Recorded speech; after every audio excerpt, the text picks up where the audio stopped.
As-tu déjà ressenti que la tranquillité intérieure est inatteignable au milieu du tumulte quotidien?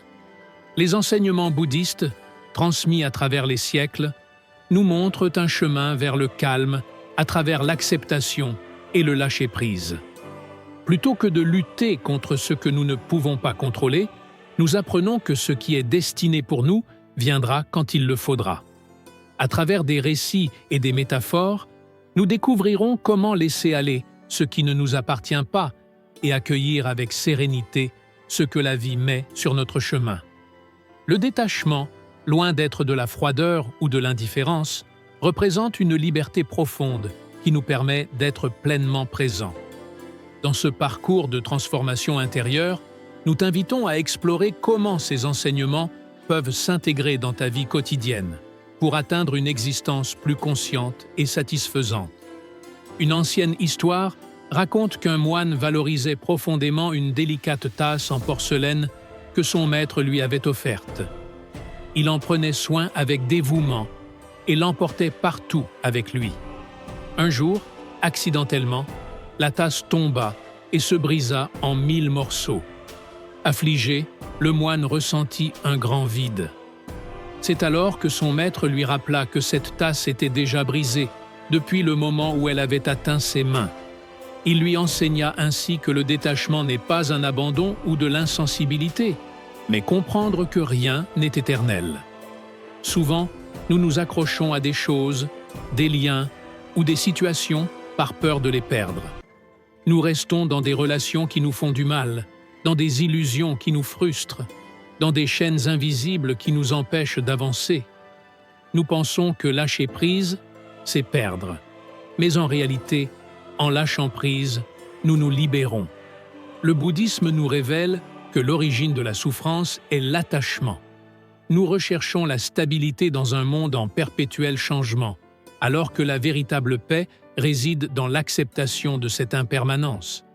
Lorsque nous parvenons à comprendre cela, nous cessons de voir la perte comme une tragédie et commençons à vivre plus léger. Imagine-le de cette manière. Un fleuve ne tente pas de retenir l'eau qui coule dans son lit.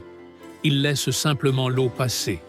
De même, nous pouvons apprendre à nous déplacer avec la vie au lieu de lui résister. Souvent, la vie nous enlève quelque chose sans prévenir.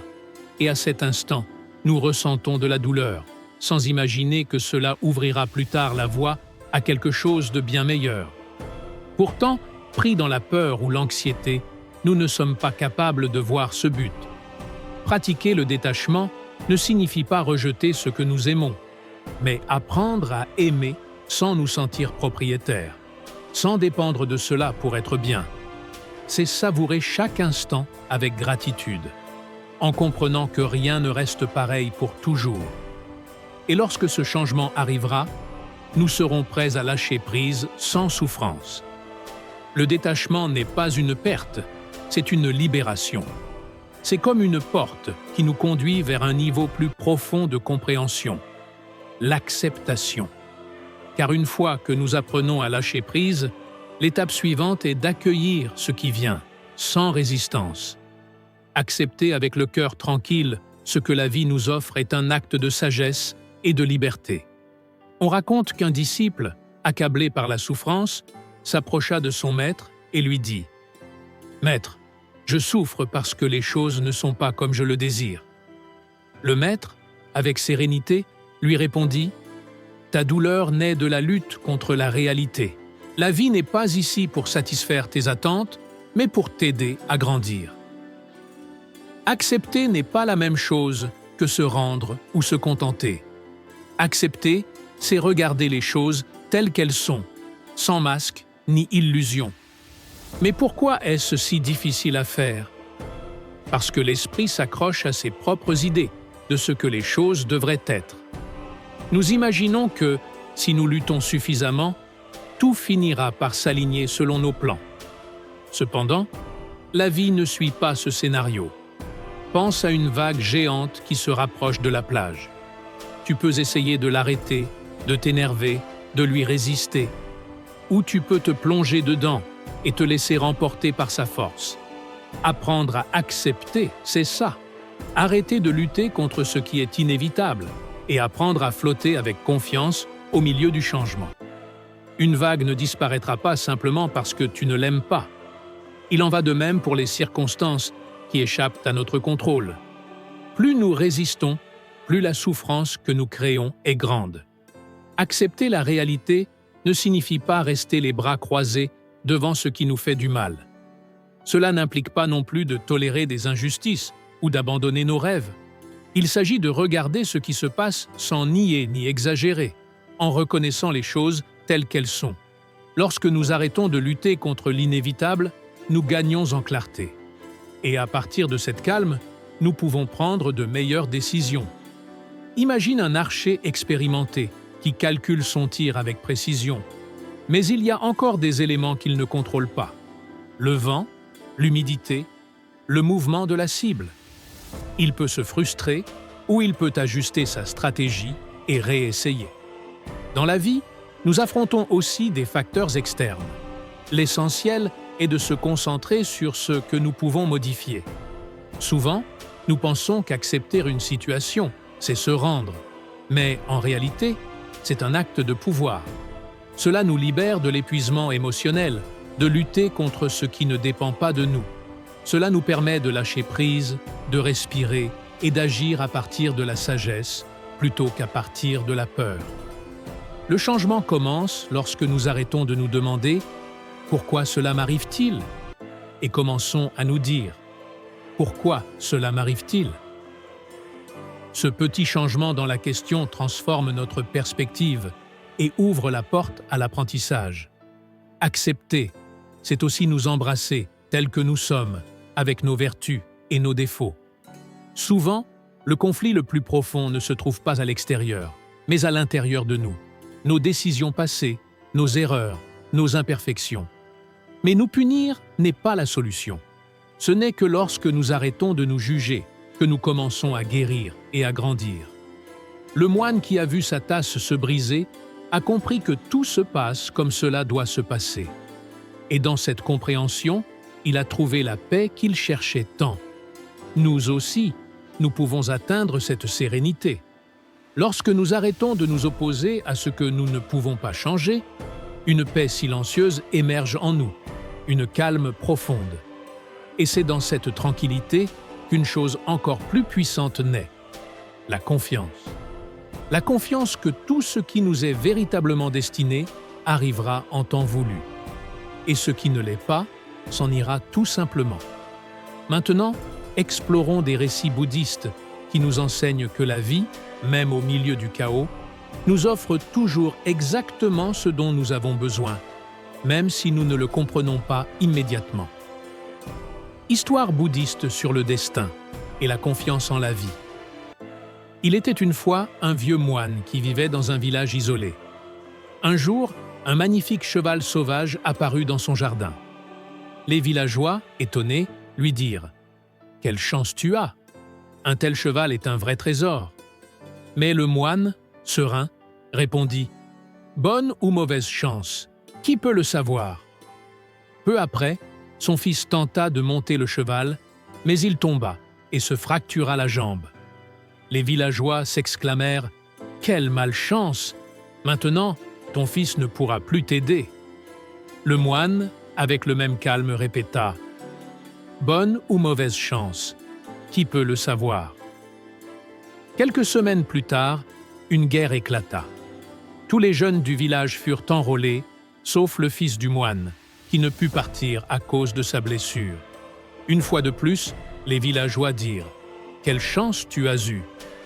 Et le moine répondit, imperturbable comme toujours, « Bonne ou mauvaise chance, qui peut le savoir ?»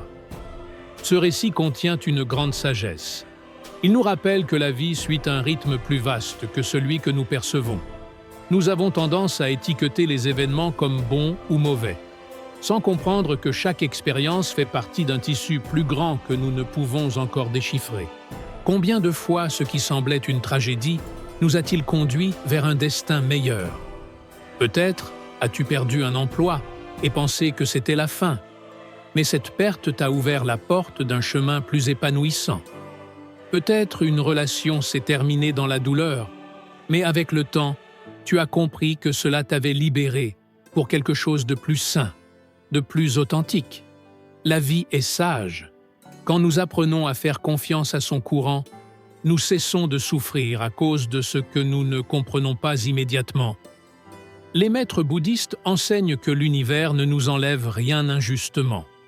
Ce qui s'en va a simplement terminé son cycle, et ce qui arrive est ce pourquoi nous sommes prêts. Mais pour voir cela clairement, il faut de la patience et un cœur prêt à lâcher le jugement. Il existe une autre histoire bouddhiste qui nous offre une leçon puissante.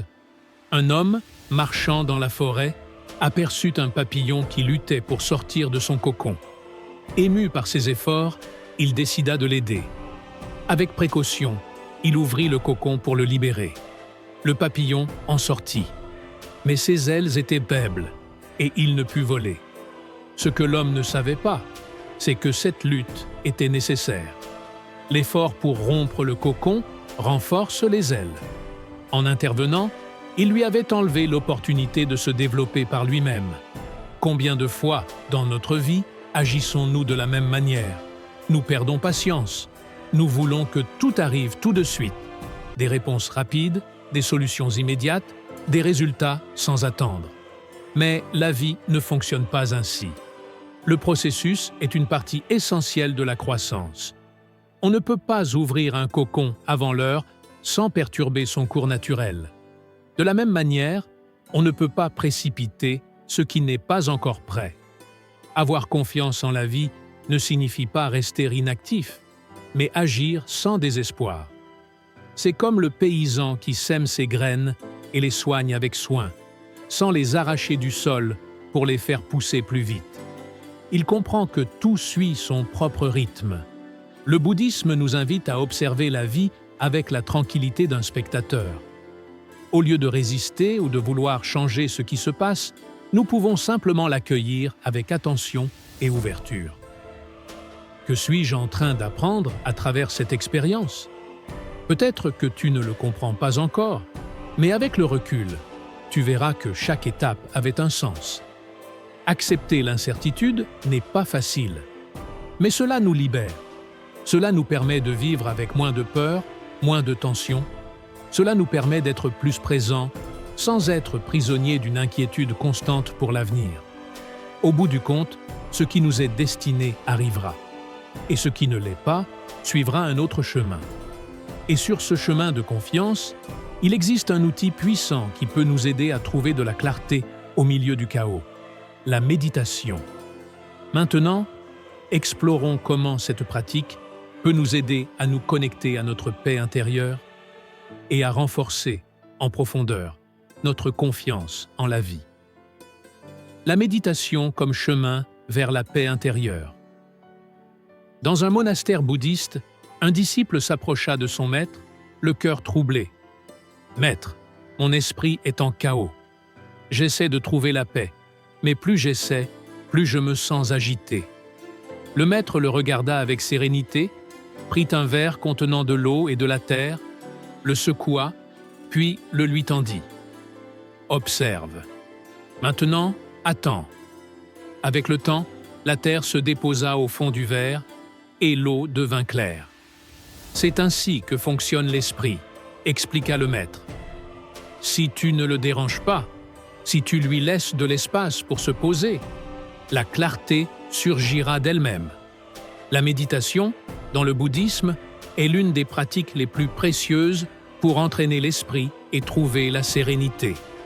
Il ne s'agit pas de vider l'esprit ou de fuir les pensées. Il s'agit plutôt d'apprendre à observer sans résistance, sans jugement. Laisser les idées aller et venir, comme des nuages dans le ciel, sans s'attacher à aucune. Nous vivons entourés de stimuli, notifications, réseaux sociaux, informations en continu. Notre esprit a à peine le temps de se reposer. Méditer, c'est comme lui offrir un silence réparateur. C'est éteindre le vacarme extérieur pour se reconnecter à l'essentiel. Et ce n'est pas seulement une croyance spirituelle. La science le confirme.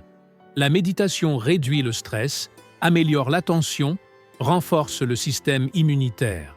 Mais peut-être que le plus transformateur, c'est qu'elle nous apprend à entretenir une relation différente avec nos pensées et nos émotions. De plus, la méditation nous révèle une vérité fondamentale. Tout est transitoire. En fermant les yeux et en portant attention à notre respiration, on observe comment chaque pensée naît, puis se dissout. Comment une émotion émerge, puis disparaît. Comprendre cela change notre manière de vivre. Cela nous rappelle que ni la douleur, ni la tristesse, ni la peur ne sont éternelles. Tout, absolument tout, passe. Et au cœur de cette impermanence, nous pouvons trouver la paix. Je n'arrive pas à méditer parce que je ne peux pas calmer mon esprit. C'est une phrase fréquente chez ceux qui découvrent cette pratique pour la première fois. Mais en réalité, méditer ne signifie pas arrêter de penser. L'esprit n'a pas besoin de cesser ses pensées. Méditer, c'est simplement apprendre à les observer, comme des nuages qui traversent le ciel. Ils apparaissent, s'estompent, mais le ciel, qui est ta véritable nature, demeure toujours. Dans le bouddhisme, il existe de nombreuses formes de méditation, mais l'une des plus simples et efficaces est la méditation centrée sur la respiration. Il suffit d'un endroit calme, de fermer les yeux et de porter attention à l'air qui entre et sort par ton nez. N'essaie pas de forcer quoi que ce soit, ne lutte pas contre ton esprit. Si tu te distrais, ramène doucement ton attention à la respiration. C'est cela, toute la pratique. Un autre outil puissant est la méditation de la gratitude. Prends quelques minutes chaque jour pour te souvenir de ce pourquoi tu es reconnaissant. Cette simple réflexion change ton regard, t'éloignant de ce qui manque pour te rapprocher de ce qui est déjà là. Il existe aussi la méditation du lâcher-prise. Si quelque chose te préoccupe ou te pèse, visualise-le dans tes mains.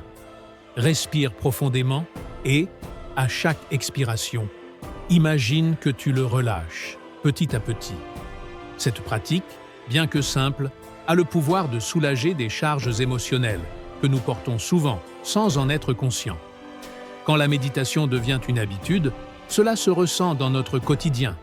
Nous réagissons avec plus de calme, nous ressentons plus de paix et nous apprenons à vivre avec une plus grande attention. Et dans cette présence attentive, nous découvrons l'art de lâcher prise. Lâcher prise et suivre le flux de l'univers. Un jour, un disciple marchait aux côtés de son maître le long d'une rivière. Le maître l'invita à observer le courant de l'eau. Tu vois comme elle s'adapte à tout, aux pierres, aux virages, à chaque obstacle. Elle ne résiste pas. Elle continue simplement son chemin. Notre vie devrait être ainsi. Pourtant, nous passons tant de temps à vouloir tout contrôler. Nos relations, l'opinion des autres, notre avenir. Comme si, en planifiant chaque détail, nous pouvions éviter la souffrance et garantir notre bonheur. Mais la vie n'est pas figée. Elle est comme cette rivière, toujours en mouvement, en constante transformation. Et plus nous nous accrochons à ce qui ne dépend pas de nous, plus nous souffrons. Suivre le courant, ce n'est pas abandonner, c'est faire confiance. Faire confiance au rythme de l'univers, à sa sagesse. Parfois, lâcher prise est le choix le plus sage que nous puissions faire. Le bouddhisme nous rappelle que la véritable paix ne vient pas du contrôle total, mais de l'acceptation. Lâcher prise, ce n'est pas renoncer ni cesser d'agir, c'est comprendre qu'il existe des choses sur lesquelles nous n'avons aucun pouvoir. Nous pouvons donner le meilleur de nous-mêmes dans un projet sans pouvoir garantir le résultat. Aimer intensément sans pouvoir forcer quelqu'un à rester. Prendre soin de notre corps sans pouvoir empêcher la maladie ou le passage du temps. Une vieille histoire bouddhiste raconte l'histoire d'un homme suspendu à une branche au bord d'un précipice. Épuisé, terrorisé à l'idée de lâcher prise, il ignore qu'il y a de la terre ferme juste en dessous. S'il se laissait tomber, il serait sain et sauf. Mais sa peur le maintient prisonnier. Nous vivons souvent ainsi. accrochés à des emplois qui ne nous nourrissent plus, à des relations qui nous vident, à des idéaux qui nous frustrent. Nous croyons que lâcher nous fera tomber, alors qu'en réalité, cela peut être ce qui nous sauve. Mais alors, comment apprend-on à lâcher prise? Tout commence par accepter l'incertitude comme une composante inévitable de la vie. Le problème n'est pas que l'avenir soit incertain, mais que nous luttons contre cette incertitude. Au lieu de craindre ce qui arrive, nous pouvons nous poser une autre question, pleine de curiosité. Quelle merveille la vie me réserve-t-elle? Et souvenons-nous, ce qui semblait être une perte s'est parfois révélé être un cadeau. Certains ont découvert leur véritable vocation après avoir perdu leur emploi. Des amours terminés ont ouvert la voie à une joie plus sincère. Tout ne devient pas clair immédiatement, mais chaque chose trouve un sens plus vaste avec le temps. Une manière puissante de se détacher est de ne plus mesurer notre valeur à travers les résultats. Nous faisons ce que nous aimons, simplement pour la joie de le faire. Comme un artiste qui peint sans penser à vendre son œuvre, comme un enfant qui joue sans penser à gagner. C'est depuis cet espace que la vie devient plus légère. La méditation est aussi une alliée précieuse. Elle nous aide à faire face à nos peurs sans en être emportés. Elle nous apprend à distinguer ce que nous pouvons changer de ce que nous devons accepter. Lâcher le contrôle ne veut pas dire vivre sans direction. Cela signifie avoir confiance que, quoi qu'il arrive, nous saurons avancer. Cela veut dire cesser de lutter contre tout et commencer à danser avec le rythme naturel de la vie. Et lorsque nous apprenons à suivre le courant, quelque chose de beau émerge. Une compassion plus profonde, non seulement envers les autres, mais aussi envers nous-mêmes. Car lâcher prise ne concerne pas seulement le monde extérieur, mais aussi le fait de se libérer du poids du jugement, de la culpabilité et de l'autocritique. Maintenant, nous allons explorer comment la compassion peut transformer notre façon de vivre, en nous aidant à expérimenter plus d'amour et moins de souffrance. Il ne s'agit pas seulement de la compassion envers les autres, mais aussi, et surtout, de la plus difficile, celle envers soi-même.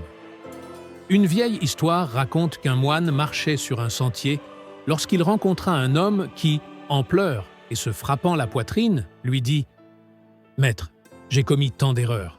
J'ai blessé ceux que j'aime le plus et je ne peux pas me le pardonner. » Le moine, d'une voix calme, lui répondit « Si un oiseau se casse l'aile pour avoir échoué à voler, comment pourra-t-il reprendre son envol?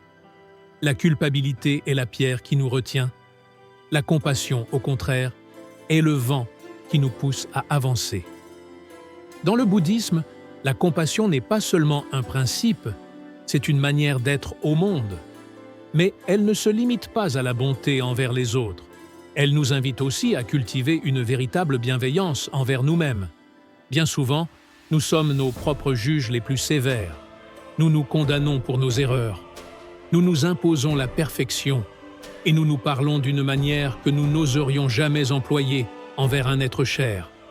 Mais cette sévérité nous aide-t-elle réellement à grandir? La réponse est non. Avoir de la compassion pour soi ne signifie pas se trouver des excuses ni fuir le changement. Cela signifie nous offrir un espace pour évoluer sans peur. Un arbre ne devient pas plus fort sous les coups, mais grâce à l'eau, la lumière et la patience. Il existe une pratique bouddhiste appelée metta, ou méditation de l'amour bienveillant. Elle consiste à répéter des phrases simples de souhaits sincères de bien-être, d'abord pour soi-même, puis pour les autres. Cela peut commencer par des mots aussi simples que je sois en paix, que je sois heureux, que je sois en sécurité. Au début, cela peut paraître étrange. Se souhaiter du bonheur semble parfois déplacé, surtout quand on croit ne pas le mériter. Mais c'est seulement lorsque nous apprenons à nous traiter avec douceur que nous devenons réellement capables d'aimer les autres de manière authentique. La compassion implique aussi de reconnaître que nous sommes tous en chemin. Personne ne naît en sachant vivre. Nous échouons tous, nous réagissons parfois mal et nous regrettons certaines choses.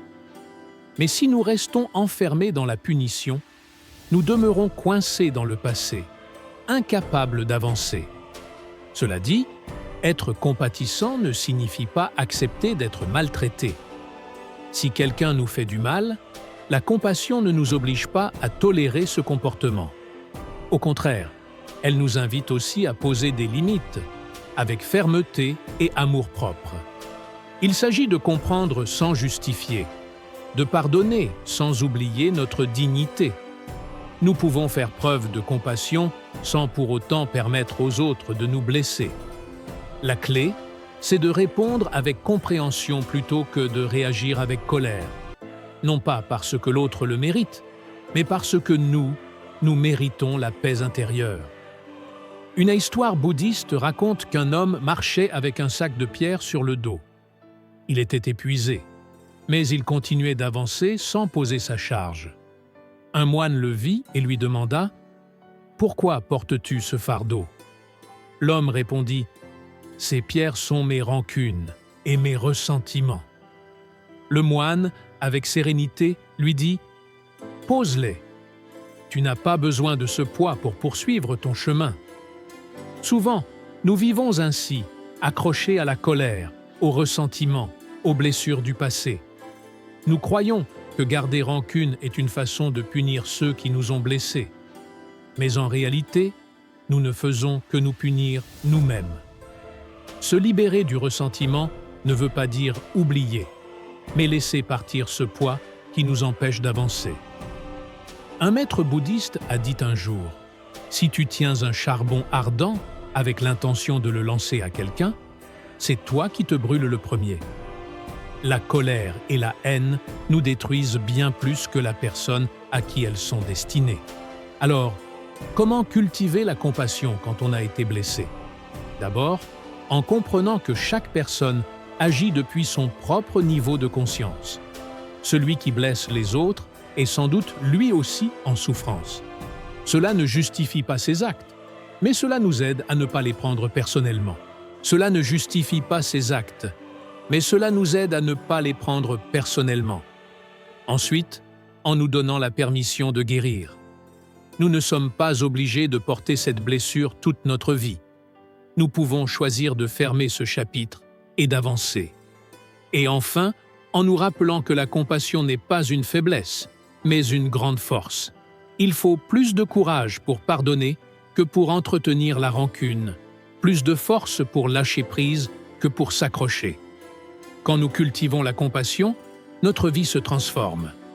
Nous cessons de réagir par peur et nous commençons à agir par amour. Nous devenons plus patients, plus compréhensifs, plus légers. Cette compassion transforme non seulement notre relation à nous-mêmes et aux autres, mais elle nous aide aussi à vivre en harmonie et en paix avec le monde. Voyons maintenant comment intégrer ces enseignements dans notre vie quotidienne pour vivre avec plus de sagesse et de plénitude. Un jour, un moine et son disciple marchaient dans la forêt lorsque le disciple, plein d'anxiété, demanda « Maître, combien de temps me faudra-t-il pour atteindre l'illumination ?» Le maître répondit « Si tu marches dans la précipitation, cela prendra longtemps. Si tu marches avec patience, tu y arriveras plus vite que tu ne l'imagines. » Voilà l'un des plus profonds secrets du bouddhisme. La transformation ne se produit pas du jour au lendemain. Il ne s'agit pas simplement de lire un livre, de regarder une vidéo ou de comprendre un concept intellectuellement. La clé est d'appliquer, jour après jour, ce que nous avons appris dans notre vie réelle. Savoir que l'attachement est source de souffrance ne sert à rien si nous continuons à nous y accrocher avec peur. Comprendre l'importance de l'acceptation n'a de sens que si nous la mettons en pratique. Le détachement ne signifie pas tout abandonner et vivre sans émotion. Il s'agit de profiter sans posséder. Lorsque quelque chose de bon entre dans ta vie, accueille-le avec gratitude, mais sans peur de le perdre. Et si quelque chose s'en va, permette-toi de ressentir, mais sans t'y accrocher. Pose-toi cette question. Est-ce que je m'attache à cela par amour ou par peur? La réponse t'indiquera s'il est temps de lâcher prise. L'acceptation radicale consiste à affronter chaque jour avec cette question. Qu'est-ce que je peux accepter aujourd'hui? Cela peut être une situation difficile au travail, un conflit avec quelqu'un ou un défaut en toi.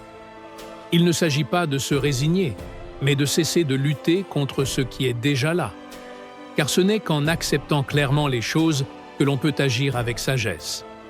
Fais confiance à la vie. Chaque fois que quelque chose ne se passe pas comme tu l'espérais, souviens-toi de l'histoire du cheval du moine. Ne sois pas trop rapide à étiqueter les événements comme bons ou mauvais. Demande-toi plutôt « Quelle leçon cela m'apporte-t-il » Avec le temps, tu verras que tout a un sens. La méditation quotidienne n'a pas besoin d'être longue ni compliquée. Quelques minutes de respiration consciente peuvent faire toute la différence.